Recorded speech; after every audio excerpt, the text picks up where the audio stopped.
27.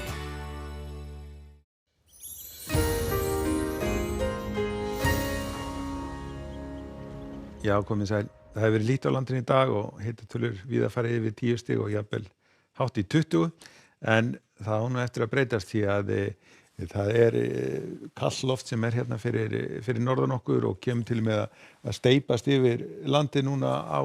yfir páskana og við fáum því sannkallað páskarhett yfir okkur, en það gengur nú sem betur fer nokkuð hratt yfir og strax á annan í páskum verður nú komið skaplegasta veður á landinu. Þessi lað hérna sem veldur þessari hvössu norðanátt sem verður hjá okkur, hún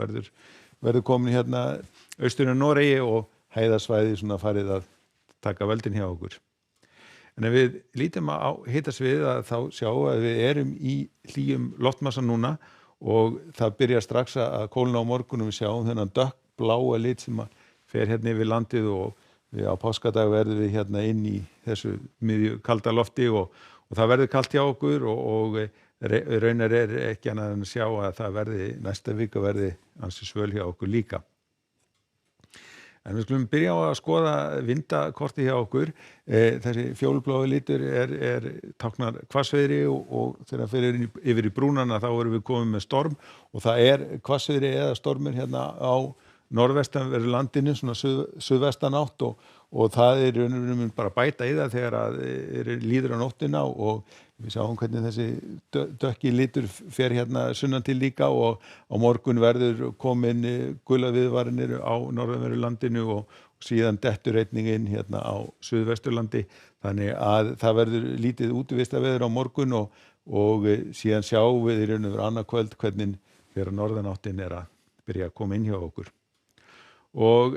á svona geti þá Íslandskorti litið út seinnipartinn á morgun. Það eru sem sagt gula viðvaranir í gangi á Norðurlandi vestra og Norðurlandi eystra og einnig hérna Faxaflóa og þessar viðvaranir þær verða í raun og veru breytast síðan í hríðaviðvaranir þegar að líður á daginn landið norðanvert en á Faxaflóun dettur hún svona út þegar að kemur fram á kvöldið. En það eru skýl sem að munu ganga yfir landið þannig að það verður blautt hérna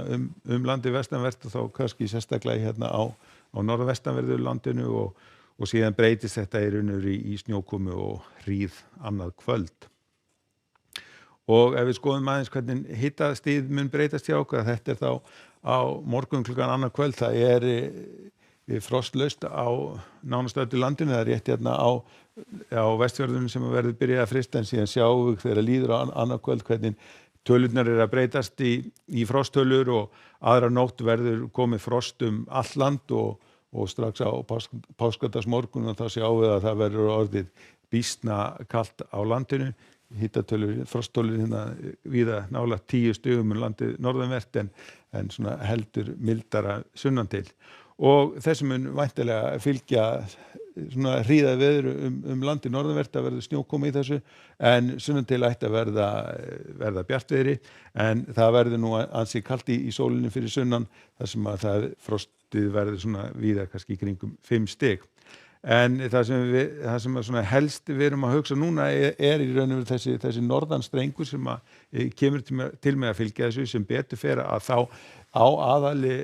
svona vonsku veðri að fara fyrir austanland en þessi strengur kemur til með að koma inn á austanvert landið á páskadag eða svona seinnipartinn á páskadag og við þurfum því að fylgjast vel með hvernig þróunin verður því að það gæti orðið ansi slæmt hérna allra austast. Nú síðan á